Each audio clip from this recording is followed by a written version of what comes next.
صبر کا مادہ نہیں ہوگا تو آپ کام نہیں کر سکیں گے. اور اسی کا ایک دوسرا رخ ہے، جب آپ دعوت حق کے لیے کھڑے ہوں گے پہلا قدم کیا آتا ہے؟ استہزاء، تمسخر، مذاق اڑانا، جس کی میں مثال اب دینا چاہتا ہوں محمد الرسول اللہ صلی اللہ علیہ وسلم کی شخصیت سے. دیکھیے ہم کیا اور ہماری بساط کیا، ہم کیا مبلغ ہوں گے، کیا داعی ہوں گے، ہمارے اپنے دامن پر داغ ہوتے ہیں، لیکن یہ کہ محمد الرسول اللہ کے دامن پر کوئی داغ تھا؟ ان کو تو سارے مکے والے الصادق الامین کہتے تھے، نہایت محبوب شخصیت تھے. ان کے لیے تو جا صادق، جا الامین، یہ الفاظ سننے میں آتے تھے، آنکھوں کا تارا. لیکن جب آپ نے دعوت اب شروع کی، اب قرآن مجید میں دیکھیے کسی نے کہا مجنون ہو گئے، دماغ خراب ہو گیا، پاگل ہو گئے، اجی شاعر ہیں، کچھ شعر توڑ لیتے ہیں، ہم پر بہت جماتے ہیں.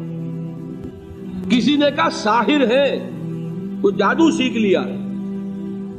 یہاں تک کہ ایسے بدبخت بھی پیدا ہوئے، قرآن میں ہے ساحر کذاب، سحر کرنے والا جادوگر نہایت جھوٹا.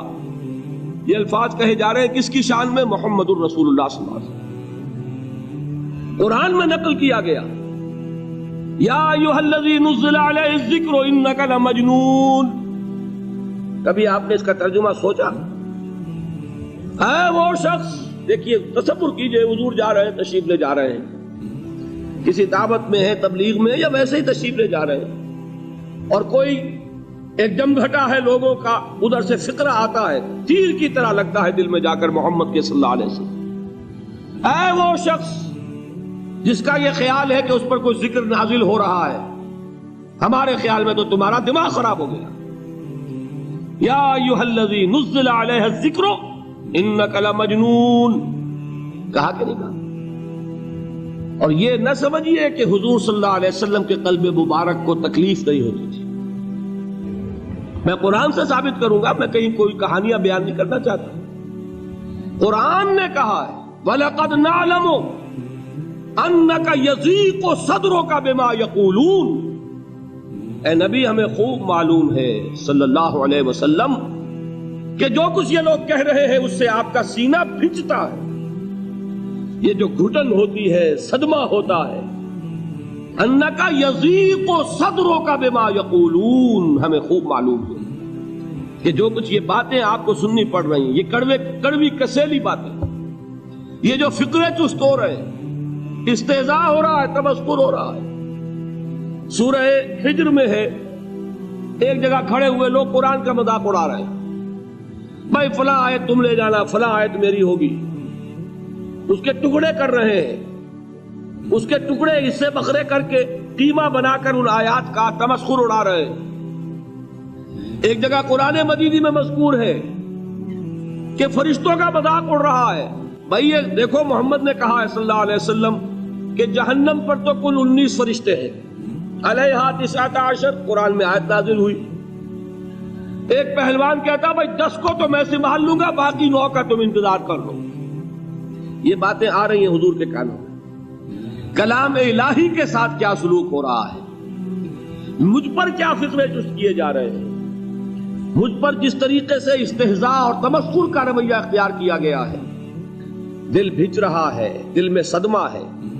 دیکھیے سورہ نون ہے، اور میرے نزدیک یہ دوسری وحی ہے جو حضور پر نازل ہوئی ہے، اس کی ابتدائی آیات نون والقلم وما یسطرون ما انت بنعمت ربک بمجنون وان لک لاجرا غیر ممنون وانک لعلی خلق عظیم فستبصر ویبصرون بأیکم المفتون ان ربک هو یعلم بمن ضل عن سبیلہ وهو اعلم بالمہتدین. نون قسم ہے قلم کی اور جو کچھ یہ لکھتے ہیں. اے نبی آپ اپنے رب کی نعمت سے مجنون نہیں ہیں. یہ کیوں کہا جا رہا ہے؟ حضور کو جو صدمہ پہنچا ہے وہی نازل ہوئی ہے دل جوئی کے لیے، تسلی کے لیے. آپ کیوں برا منا رہے ہیں؟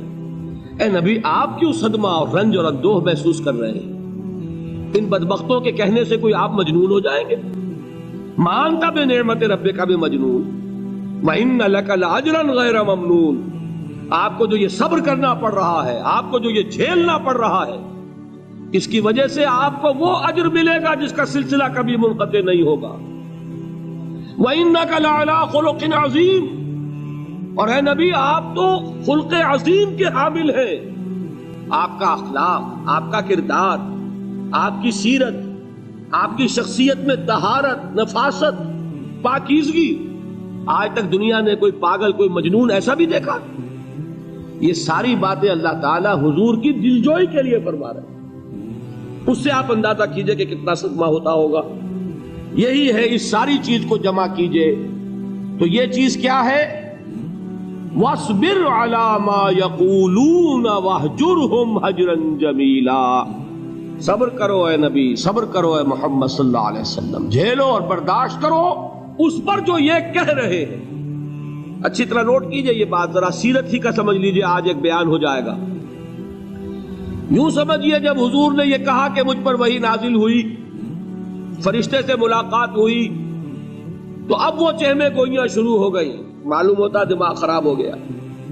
دیکھیے ہم نہیں کہتے تھے یہ جا کے غار حرا میں بیٹھتے ہیں، کئی کے دن رہتے ہیں، بھوکے رہتے ہیں، وہ خشکی چڑھ گئی نا. آخر یہ جس طرح کی باتیں دنیا میں آج ہوتی ہیں اسی طریقہ کی باتیں ہوتی ہیں. عتبہ ابن ربیعہ ایک مرتبہ آتا ہے، کیونکہ قریش کے بڑے لوگوں میں سے تھا، تو قریب آ کر بڑی اپنائیت کے ساتھ، بڑی شفقت کے ساتھ، بڑے بزرگانہ انداز میں کہتا ہے بھتیجے حضور سے، بھتیجے اگر واقعی کسی بد روح کا سایہ ہو گیا ہے تم پر، وہ آسیب آ گیا ہے تو مجھے بتا دو. میرے بہت سے عاملوں سے تعلقات ہیں، میں کسی کو بلا کر یہ تمہاری بدروح دور کر دوں گا. اب آپ سوچئے کیا بیتی ہوگی حضور کے دل پر. یہ وہ کیفیات ہیں، اور یہ نوٹ کر لیجئے 4 برس تک یہی شکل رہی ہے. مخالفت اسی نوع سے ہوئی ہے جس کو کہتے ہیں فزیکل پرسیکیوشن، جسمانی تشدد. وہ پہلے 4 سال نہیں ہوا. اس کی وجہ کیا ہے کہ در حقیقت جب بھی کبھی کوئی ایسی دعوت اٹھتی ہے، اب مجھے اجازت دیجئے میں ایک لفظ انقلاب یہاں استعمال کر لوں، انقلابی دعوت.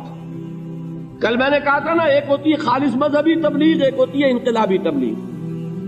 مذہبی تبلیغ کی سب سے بڑی مثال عیسائیت کی تبلیغ، اور انقلابی تبلیغ کی سب سے بڑی مثال اشتراکی تبلیغ. میں باہر سے مثالیں دے رہا ہوں، اندر سے نہیں دینا چاہتا. آگے یہ کہ یہ قدر گفتے ہیں، باقی فکر کن. آگے انسان اپنی عقل سے کام لے، سوچے، غور و فکر کرے. تو یہ انقلابی تبلیغ تھی محمد الرسول اللہ صلی اللہ علیہ وسلم. اور انقلابی تبلیغ کے اندر یہ بات جان لیجئے کہ پہلا رد عمل جو ہوتا ہے معاشرے کا وہ یہ ہوتا ہے کہ کوئی ایسی بات گھبرانے کی نہیں ہے. ایک آدمی کا دماغ خراب ہو گیا ہے اور کچھ سر پھرے قسم کے چند نوجوان اس کے ساتھ ہیں، ایسی کیا بات ہے گھبرانے کی؟ مشت خاک ہے، بس ان کو چٹکیوں میں اڑاؤ. جو چٹکیوں میں اڑانا کہلاتا ہے نا، اسی کو قرآن مجید میں ایک اور جگہ کہا گیا ہے، یریدون لیطفئوا نور اللہ بافواہہم. یہ چاہتے ہیں کہ اللہ کے نور کو اپنے منہ سے بجھا دیں، پھونکے مار کے ہی بس. تو پہلا رد عمل جو ہوتا ہے ایک نظام کا، ایک کسی انقلابی دعوت کے خلاف، وہ رد عمل ہوتا ہے استہزاء، تمسخر، مذاق کرو. ان کو، جس کو آپ انگریزی میں کہتے ہیں ڈی مورلائز کر دو، ان کی ہمتیں جو ہے وہ ٹوٹ جائیں. ان کو اس طریقے سے، اسی کا نام ہے آج کل کی اصطلاح میں کیریکٹر اسیسینیشن. ان کی شخصیتیں جو ہیں ان کو داغدار کر دو، ان کا اعتبار ختم کر دو، ان کا استہزاء کرو، تمسخر کرو. اور یہ میں آپ سے عرض کر رہا ہوں اس وقت ایک گونا فخر کے ساتھ اور اللہ تعالیٰ کا شکر ادا کرتے ہوئے کہ میں نے جو کام بھی کیا ہے اس وقت پاکستان میں، آپ نے اخبارات میں دیکھا ہوگا، بڑا دقیانوسی مولوی ہے. بیگمات کا رد عمل جو ہوا وہ آپ کے علم میں ہوگا. بڑے جو یہ جدید ہمارے روشن خیال قسم کے جو صحافی ہیں، اگر کہیں آپ نے پڑھا ہو جس طرح استہزاء ہوا ہے، جس طرح مذاق اڑایا گیا ہے، جو الفاظ استعمال کیے گئے ہیں، وہ میرے نزدیک بہت بڑی سند ہے جو اللہ کے ہاں جا کر پیش کروں گا. کہ اللہ تیرے دین کے لیے میں نے اپنے گھر سے کوئی بات نہیں کہی، میں نے جو بات کہی وہ جو شریعت محمدی کی بات ہے وہ کہی.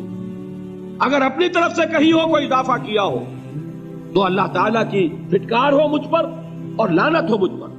لیکن اگر میں نے وہی کچھ کہا جو شریعت محمدی کا تقاضا ہے اور قرآن اور سنت کی بات ہے، تو پھر اگر مجھے کسی نے پاگل کہا اور کسی نے دقیانوسی کہا اور کسی نے اور فکرہ جست کیا تو میں اس کے لیے، میں تو سمجھتا ہوں میرے لیے وہ سند ہے جو اللہ تعالیٰ کے ہاں میں جا کر پیش کروں.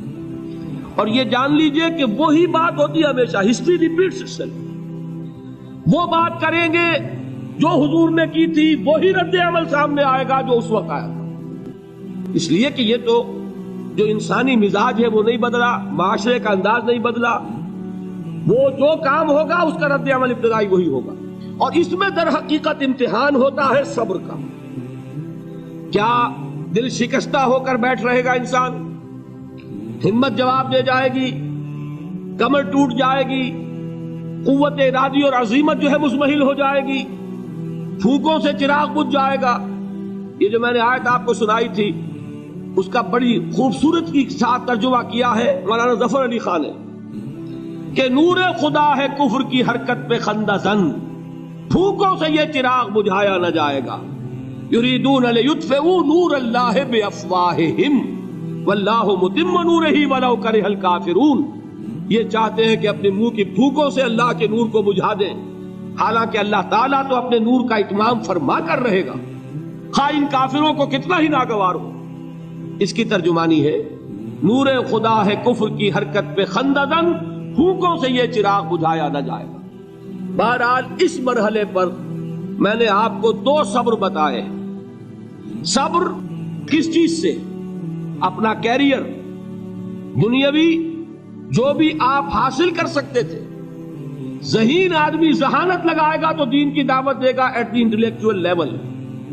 اور یہ بات جان لیجئے کہ یہ چیز دنیا میں کسی کمائی کا ذریعہ نہیں بن سکتی. اسے قربانی دینی پڑے گی کیریئر کی، اپنے مفادات کی، تب کام کر سکے گا. عام آدمی وقت لگائے گا، صلاحیتیں صرف کرے گا، اپنی وہی اس وقت سے اور توانائی سے پیسہ بنا سکتا تھا. آج کل تو آپ کو معلوم ہے کہ بڑی سادی ہو گئی ہے یہ حساب کتاب کی بات، بہت سادہ. ایک انسکلڈ لیبرر کا 1 گھنٹہ برابر ہے اتنے روپے کے، ایک سکلڈ لیبرر کا 1 گھنٹہ برابر ہے اتنے روپے کے. آپ تو ہر چیز کاؤنٹ کر سکتے ہیں، میئر کر سکتے ہیں. جو شخص 1 گھنٹہ لگا رہا ہے اس نے کچھ پیسہ خرچ کیا ہے نا، اسی وقت کو لگا کر وہ پیسہ بناتا، اسی ذہانت اور صلاحیت سے وہ کمائی کرتا. ادھر لگایا تو وہ جو کمی ہو رہی ہے اس کو برداشت کرنا، اس کو جھیلنا اور خوش دلی سے برداشت کرنا، یہ سمجھنا کہ در حقیقت یہ سب کچھ کیا ہے کہ اللہ تعالیٰ کے ہاں اس کا اجر و ثواب ملے گا. یہ صبر کا ایک رخ. اور استہزاء ہو، تمسخر ہو، مذاق اڑے، فقرے چست ہو، دقیانوسی کہا جائے، ریئیکشنری کہا جائے، یہ بڑے ریئیکشنری ہے، یہ بڑے پچھلے زمانے کے لوگ ہیں، اگلے وقتوں کے ہیں یہ لوگ، انہیں کچھ نہ کہو. جو کہا جائے سنو. وَاصْبِرْ عَلَى مَا يَقُولُونَ وَاهْجُرْهُمْ هَجْرًا جَمِيلًا. اور صبر کیجئے محمد صلی اللہ علیہ وسلم.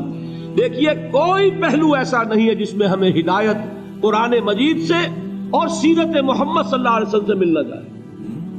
اگر اللہ تعالیٰ مقام دعوت پر فائز ہونے کی توفیق عطا فرما دے تو جو مرحلے پیش آئیں گے وہ آپ کو نظر آ جائیں گے سیرت محمدی میں صلی اللہ علیہ وسلم. اور اس وقت حضور سے جو کہا گیا اس سے آپ کے دل پر بھی، اس کے زخمی جو آپ کا دل ہے، آپ کے احساسات ہیں، اس پر مرہم رکھا جائے گا. وَلَقَدْ نَعْلَمُ أَنَّكَ يَضِيقُ صَدْرُكَ بِمَا يَقُولُونَ. ہمیں خوب معلوم ہے کہ جو کچھ آج تمہیں سننا پڑ رہا ہے اس سے تمہارا سینہ بھجتا ہے، تمہیں رنج اور صدمہ ہوتا ہے. لیکن وَاصْبِرْ عَلَى مَا يَقُولُونَ، جو کچھ یہ کہہ رہے ہیں اس پر صبر کیجئے، اس کو جھیلیے اور برداشت.